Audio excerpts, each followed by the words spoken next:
This is Fresh Tracks Weekly. We finally got a little weather this week in Bozeman. Some cold weather came in. We had quite a bit of snow, some great skiing. It did drop down to about 25 below on Sunday, which made for some interesting outdoor activities. Unfortunately, Randy missed out on all that cold weather. He was down in Mississippi hunting rabbits and deer. Stay tuned for a podcast on that. He'll have it on Hunt Talk Radio in the future. Pretty interesting stuff. Michael's parents were in town, so he was out having a good time with them. They've been all over the place, and for this week's Fishing Corner, we're going to have a special In the Field segment. Oh, hey, I didn't see you there. Welcome back to the Fishing Corner. Unfortunately, I'm not outside today and doing a segment here in the office instead. I went yesterday. I wanted to show you guys how to catch fish in the winter using winter nymphing techniques. Turns out you need that slow water, and that slow water likes to freeze when it's been sub-zero the past couple days. I apologize about that, but I'll try and do it next week because we got some warm weather coming. I read 2 books on fly fishing, well, on fishing in general. One is called The Bug Book. The other one is called Understanding Spay. Check them out if you're interested in those 2 subjects. The Bug Book, I will say, is very easy. If I can read it, you can read it. And it really helps you understand the ecology, I think that's what it's called, of bugs and aquatic life within your river systems. I swung up a fish on a handmade tube fly. Just a freaking toad. Really jacked about that. This time of the year, I'm tying tons of flies. I tied up 35 last night, restocking boxes for the upcoming season.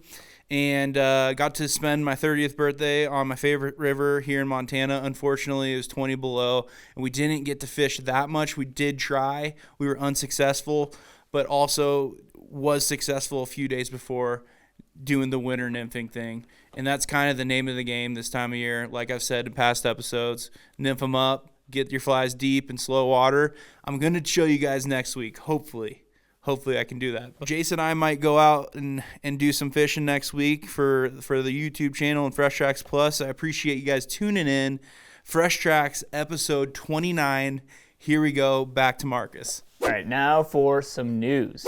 In Oregon, they have proposed an amendment to their constitution to declare it a constitutional right to fish, hunt, harvest wildlife, or gather wild foods. This follows a number of states that have somewhat recently amended their constitutions to protect hunting and fishing. Vermont is the only state to have a long-standing constitutional provision to protect their right to hunt, fish, trap, and they've had that since 1777. But in the last 25 years, quite a few other states have started to jump on board, adding that to their constitution, mostly with respect to hunting and fishing. The map on screen shows the 23 states that now have constitutional rights for both hunting and fishing, while the blue indicates states that have constitutional rights to fish. In the past, it likely wasn't much of a concern, as hunting, fishing, trapping were just a long part of American heritage, and people didn't think too much about it. But recently, there's growing concerns of public sentiment towards certain activities that has resulted in states adding these amendments. Of the 23 states, some have smoothly added the amendments, while others have had significant opposition. And in the case of Arizona, when it was brought up, it was actually rejected in 2010. Residents in Oregon did attempt to get this on the ballot in the past. That is the right to hunt and fish in 2015. But despite obtaining the required signatures, the petition was rejected as it did not comply with the procedural constitutional requirements. But also in Oregon, there has been an effort to ban all animal cruelty, which includes hunting, fishing, trapping, as well as virtually all livestock production. Individuals attempted to get this on the ballot in 2022, but failed. The End Animal Cruelty Now campaign have already filed a new petition to try to get it on the 2024 ballot. While this attempt seems delusional to many, it did have a surprising amount of traction. Anyway, Joint House Resolution 5 is currently in committee in Oregon, in which it has received public comment for both for and against. It'll be interesting to see if Oregon becomes the 24th state to protect the right to hunt and fish in their constitution. In Minnesota, the Boundary Waters Canoe Area Wilderness has been safeguarded from hard rock mineral leasing for the next 20 years.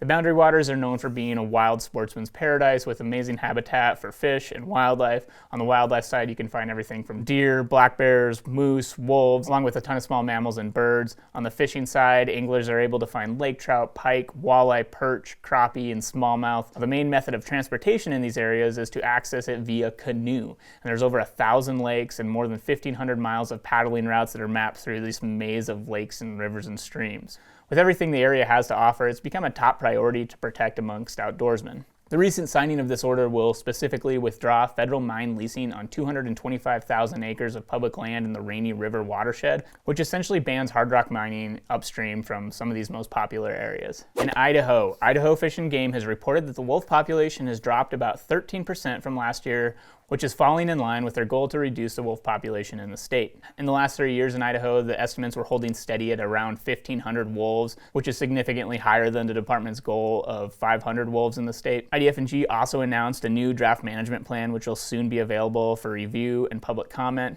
The plan will give more insight on how they hope to achieve this population reduction, along with illustrating how they will stay within the guidelines of the Endangered Species Act delisting criteria.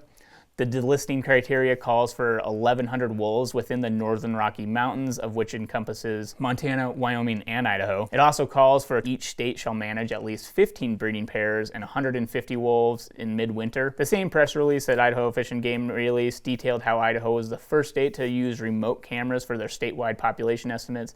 They captured around 10 million photos and utilized artificial intelligence software to sift through all of these photos and use models to predict the statewide population. I know one thing's for sure though, as soon as they open up the draft management plan for public comment, they're going to receive emotionally charged comments from all sides. Wolves always bring some interesting people out of the woodwork. In Alaska, the Environmental Protection Agency finalized protections for Bristol Bay against the threat of the proposed Pebble mine. The Pebble mine has long been a topic of heated discussion as the location is a truly wild area that boasts the world's largest salmon population. Numerous researchers, journalists, filmmakers have been spreading the word over the last 20 years about the potential consequences of the Pebble mine. This is an interesting example of a very successful campaign to sway public opinion on a massive scale. It has become very popular to be anti-Pebble mine, with anti-Pebble mine stickers on the back of vehicles across the United States. Amongst angler communities specifically, it seems to be largely a mindset of just absolutely no Pebble mine, it's not worth it in that area. The Pebble deposit that they were after has been described as one of the greatest stores of mineral wealth ever discovered and the world's largest undeveloped copper and gold resource, along with numerous other valuable minerals. The open pit mine would have been one of the biggest of its kind in the world. Open pit mines also have a long track record of environmental degradation, not only the disturbance to the landscape itself, but also the infrastructure and roads, pipelines, human presence, etc. Personally, it's pretty easy for me to be excited about the outcome of Bristol Bay being protected and stopping the Pebble mine. I've seen photos and videos and have dreamed about visiting this area for hunting and fishing, and I agree that it seems like it's too special of a place for a mine. But at the same time, how many times do we get to say that it's not worth it? Not in my backyard, not here, not there. And recognize that our demands on resources are not going away anytime soon. And if we prohibit something in our backyard, it's exported to somebody else's backyard, often in developing countries. Well, that's going to serve as a segue into our discussion, our deeper dive this week, where we're going to talk about energy development on public land. Where, yeah, I'm going to be a proponent of exporting the development to literally someone's backyard instead of our public lands. Clean energy, or green energy, I feel like I've just been seeing a lot of articles recently. Yeah. I mean, it's been got for the last... In the Wall Street Journal this morning, I got one about this. Murphy's Law of Alternative Energy. Yeah, there's just a lot going around, and it has been for a while, but just in the last few weeks, it seems like I'm seeing more and more. And then there's also a lot of plans and push for development of clean energy, quote, clean energy, quote, or green. They like to use clean, green, whatever, on public lands. Yeah. And like, I guess I want to, admit that I'm pretty naive to a lot of this stuff, and I understand that we need energy, whether it comes from fossil fuels, solar, wind, geothermal, hydropower. There's a lot of sources that we can get it, and I get that we need it, but it seems weird to me how much push there is to have it on public lands, because they're not making any more land. So it's like a pretty rare commodity. How much of this green energy is currently being used on public? Is there any? Used or created, you mean?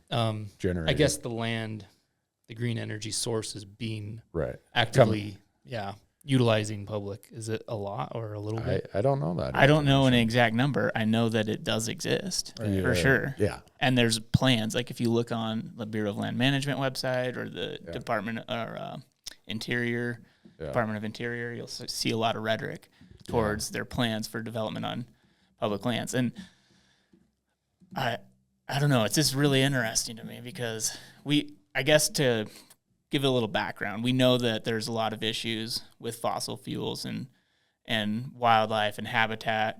And here's so one more caveat. I like to look at things from the perspective of a public land hunter. Yeah. So it's a pretty narrow worldview. I get that. But I understand that a lot of people looking at this issue are looking at greenhouse gases and CO2 emissions. That's like their perspective of what's good for the environment. Yep. Me, I look at it and I'm like, well, what about the wildlife and what about the habitat and, what about that? And we know that fossil fuels can have a lot of detrimental effects on, like, sage grouse, for instance. There's a lot of studies that show that fossil fuel development, whether it's oil or gas, can have a lot of detrimental impacts on sage grouse. But then when you look at a solar farm, there's no land left. There's no habitat left if you put a solar farm. That's the thing. It's like, how do you define green or clean energy in relation to, it's not just like habitat, but an ecosystem. Like everything's got to work together. Yeah. So there's elements of it, greenhouse gas emissions or whatever the negative side effect or effect of that thing is. But, like you said, with solar, the footprint of a oil well in comparison to the footprint of just a field of solar panels and all that sage grouse and antelope habitat being gone. Right. How green is it? At that point, it's gray energy because it's might as well be a parking lot. Well, and I think gray energy. I like that. there is. I mean, I'm not saying that like the whole greenhouse gas thing is a farce or anything, but it's just people stop thinking about it often after that. That's like their view of it. Like, oh yeah, no greenhouse gas emissions or less often.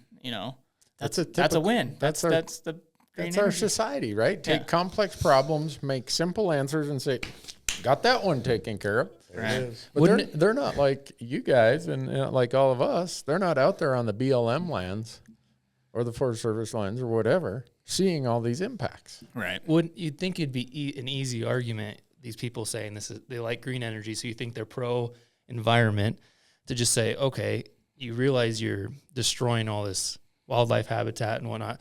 Why don't we build a ceiling over all these parking lots and then put your solar panels up there? Like, you'd think that would be a no-brainer to them. So I'm curious to why there's such a big push to put it on these public lands. Is it cheaper? It's cheaper to do it that way? I mean, think about this. Marcus and I were talking about that yesterday.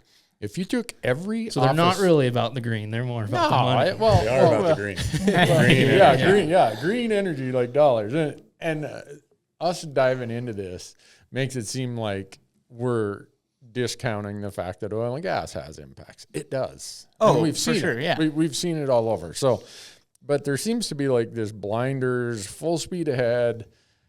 Because it's under this label of green energy, we don't have to account for any of the costs. But to your point, Jace, think about if in Phoenix, a utility company said, I'm going to go and rent the south face of every office building, every high rise in Phoenix, and we're just going to put solar panels on there. Oh, man, that might be way better than building a solar farm out on the BLM ground and having a huge impact out there. But what it would cost to do that, because they're private property owners, they'd be like, yeah, we want, 30, 40% of the revenue from the generated electricity.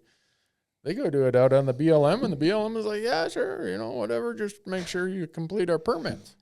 Right. And there's a very small payment. So as you were talking, Marcus, I just did a Google search. Biden administration BLM clean energy plan, because we've heard about all of this, right?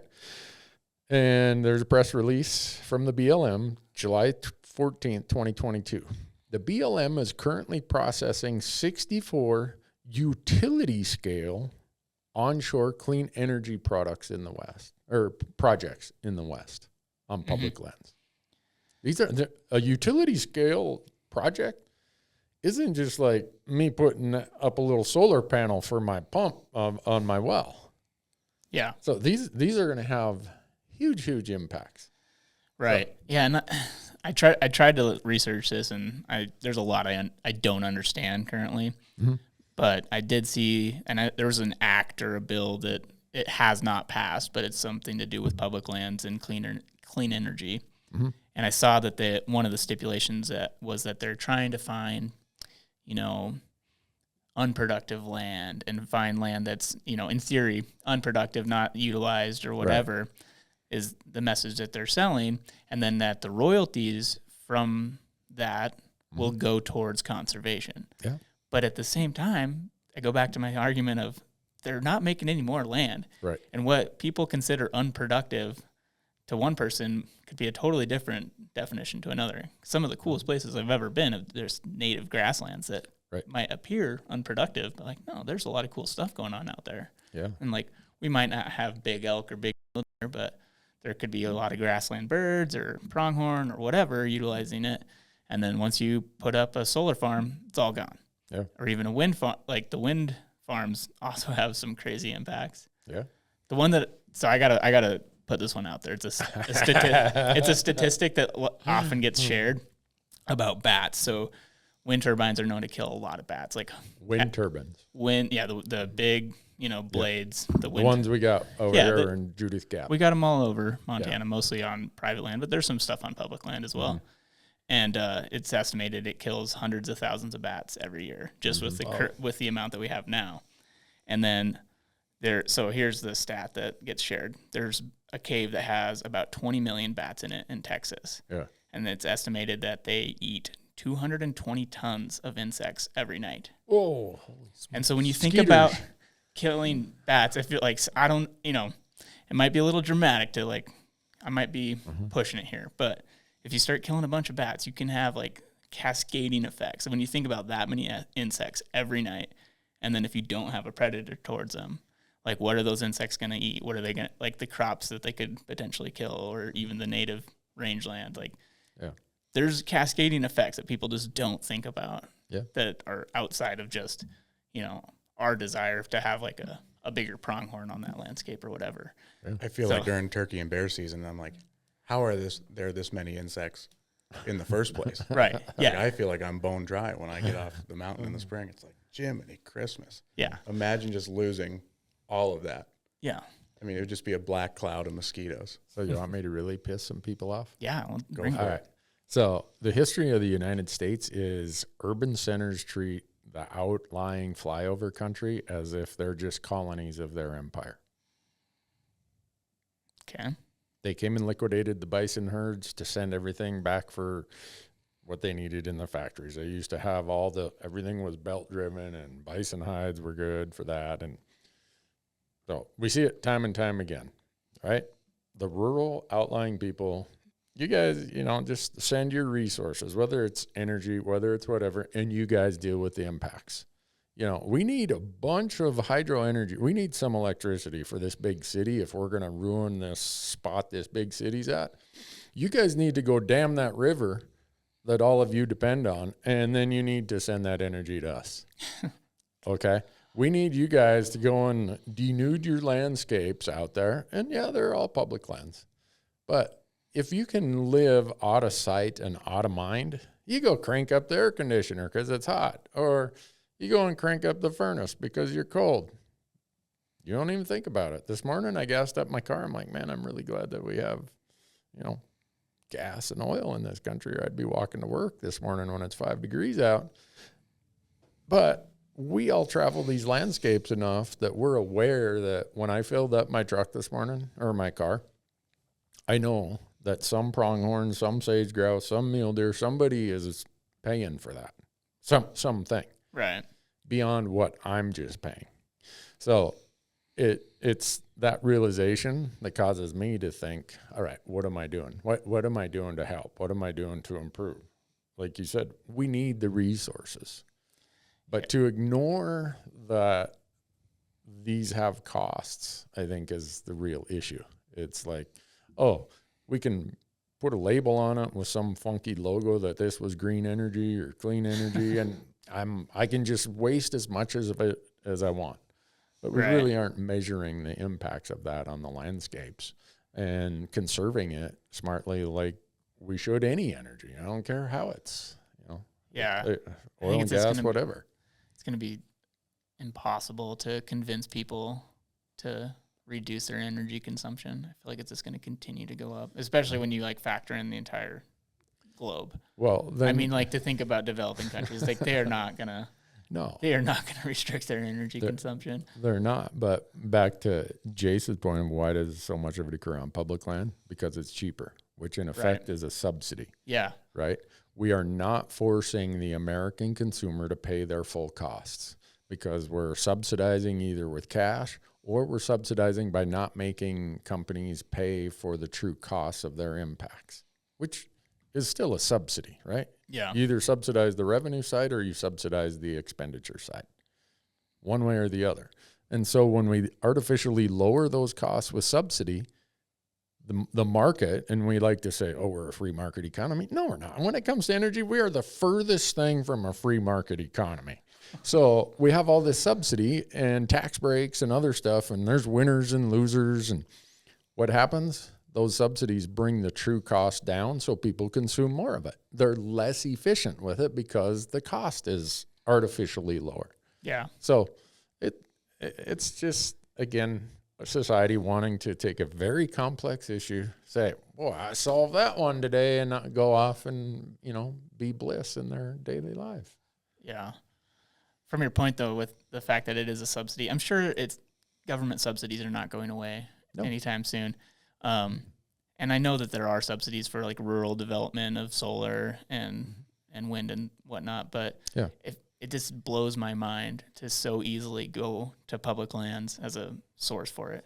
Mm-hmm. When it's like, why? I mean, to me, the number one driving force should be like putting them on all the roofs, like like what Jace was saying, putting them on parking garages, on big commercial spaces, roofs, and it is happening for sure. But it's just like, why are we also going to the public lands? To me, it's like, that seems like it should be a last resort. Because the public lands don't force them to pay the true costs in terms of a shared royalty and costs of reclamation and costs of bonding and costs of all these other things. Mm-hmm. Go to the checkerboard of Wyoming.